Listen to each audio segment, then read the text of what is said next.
शाम का समय था। मैं झील के किनारे बैठा था। झील की लहरें हवा से मध्यम मध्यम बह रही थी। मैं सोचने लगा कि आखिर जिंदगी में पानी का कितना महत्व है। पानी से जीवन है, पानी से सेहत है और पानी से खूबसूरती है। पानी से आस्था है, पानी से श्रद्धा है, पानी से पूजा में तर्पण और आचमन है। पानी धरती पर 3/4 है। हमारे शरीर में भी उसका 3/4 भाग है। शरीर में यदि पानी की मात्रा न हो तो कफ, वात और पित्त का संतुलन बिगड़ जाता है। पानी शरीर का तापमान नियंत्रित रखता है। भीतर के अपशिष्ट को बाहर निकालने में आंतरिक अंगों की मदद करता है।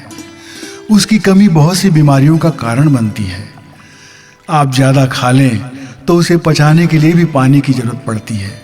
यदि आपने ठीक से पानी नहीं लिया तो पेट के पाचक रस शरीर से ही नमी लेने लगते हैं और इसका परिणाम ये होता है कि शरीर का पानी कम हो जाता है और खून गाढ़ा हो जाता है।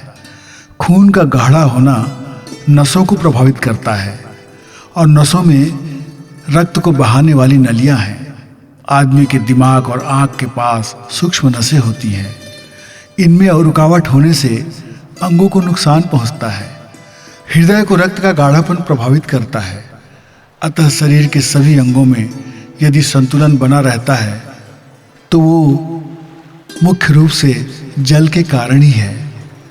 तन और मन के स्वस्थ रहने से ही सुंदरता और स्वाद का सुख मिलता है।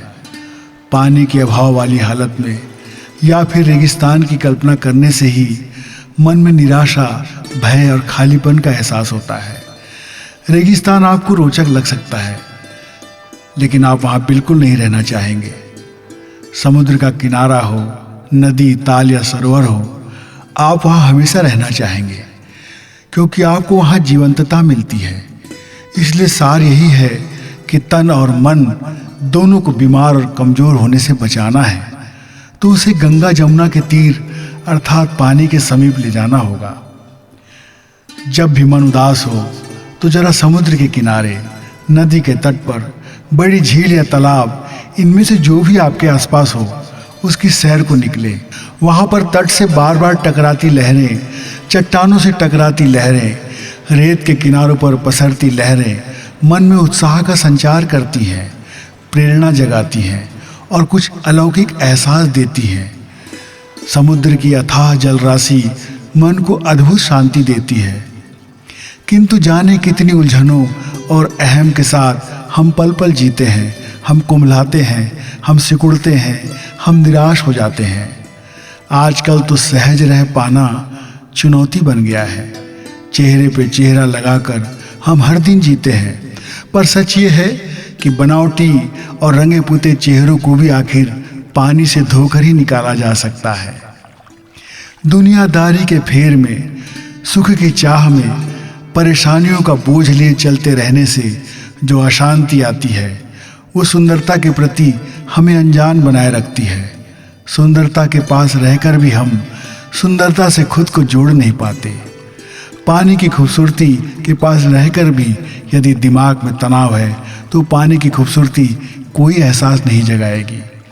किंतु जब हम अपनी बाहें फैलाकर उस असीम जलराशि के सामने होते हैं, उसके विशाल स्वरूप को भाव से अपने भीतर समेटते हैं, उसमें डुबकी लगाते हैं, तब मानो परमात्मा के एक रूप के सामने हम निर्मल, सरल और सहज स्थिति में होने लगते हैं। हमारा सिकुड़ना, उलझना कम होता है, अहंकार का रोग दूर होता है। इसीलिए भक्ति से ये गीत गाया गया है, चल मन गंगा जमुना तीर, गंगा जमुना निर्मल पानी, शीतल होत शरीर।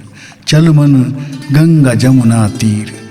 पानी, जीवन और भक्ति तीनों का मेल ही चल मन गंगा जमुना तीर है, जहाँ कान्हा अपनी रास रचाते हैं, जहाँ कान्हा की लीला है और जहाँ भाव है, भक्ति है, प्रेम है, वही गोकुल है, वही यमुना का तट है। इसलिए कहा गया, चल मन गंगा जमुना तीर, चल मन गंगा जमुना तीर।